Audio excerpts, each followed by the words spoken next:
Hello, this is Demon Phoenix with a Witcher 3 video, this time about sign intensity.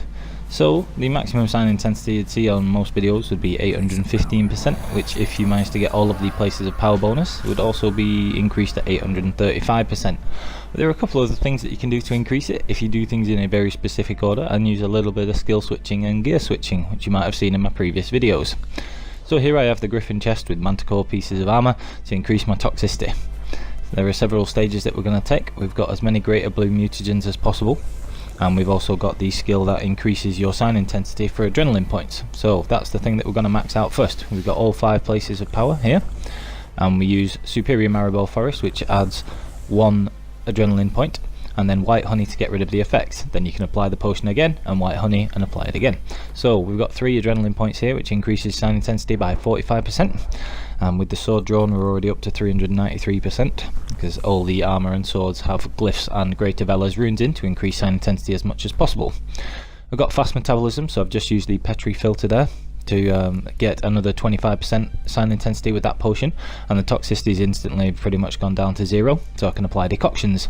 Because I've got the Manticore gear and metabolic control and acquired tolerance, I can apply all the decoctions that would possibly increase your sign intensity. So that's Foglet decoction because it's cloudy at the moment, which increases by 25%, the Basilisk decoction because it's the only one with 40 toxicity, and the Forktail decoction, which in battle with the right amount of actions can increase it by a further 50%.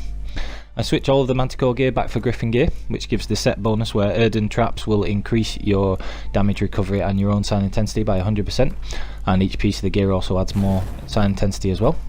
Because I've already applied the decoctions now and they'll stay active, I swap metabolic control for another blue skill just to increase the sign intensity for that greater blue mutagen.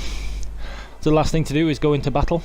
I'll find some random wolves here. We've got level upscaling on, so they're level 100, and take the actions for the Forktail decoction to trigger and increase my next sign by 50% sign intensity, and then stand in an Erdin trap with the full Griffin bonuses, and that'll add another 100%.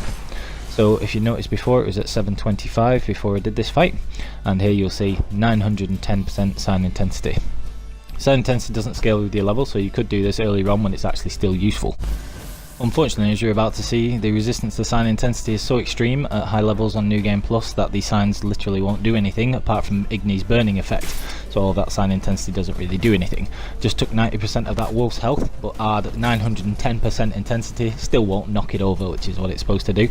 We've got the last skill in the Erdin tree, which does damage, but it only does a fixed 50 points of damage, and the wolf has several thousand, so it's not even finishing it off when it's at like 5% health there. So, not really worth using, but you can do this earlier in the game when it's still good. Please like and sub, and I hope you enjoyed the video.